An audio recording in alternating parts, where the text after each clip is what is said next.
Good morning everyone, তোমরা সবাই কেমন আছো? আশা করি তোমরা ভীষণ ভালো আছো। আমিও খুব ভালো আছি।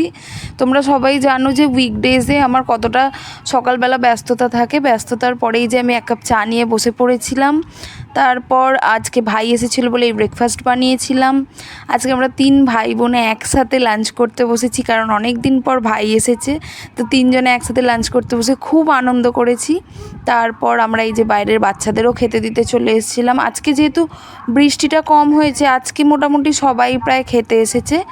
এই সবার খাওয়া দাওয়া চলছে। এরপর ভাই আর বোন একটু মজা করছিল ভাই বোনের সাথে, কারণ বোন যেহেতু ব্রাজিলের ফ্যান, তাই জন্য ওকে একটু পিছনে লাগছিল। তারপর আমরা 3 ভাই বোনে বেরিয়ে পড়েছি। এই যে আমরা 3 জনে বেরিয়েছি। ওখান থেকে আমরা গেছিলাম একটুখানি ডাক্তার দেখাতে। এসে তারপর বাড়ি ফিরে এই যে টুকটাক জামা কাপড়গুলো গোছানোর ছিল, এই জামা কাপড়গুলো গোছালাম। তারপর আর সেরকম কিছু কাজ ছিল না। একটুখানি সিরিজ দেখে ডিনার করে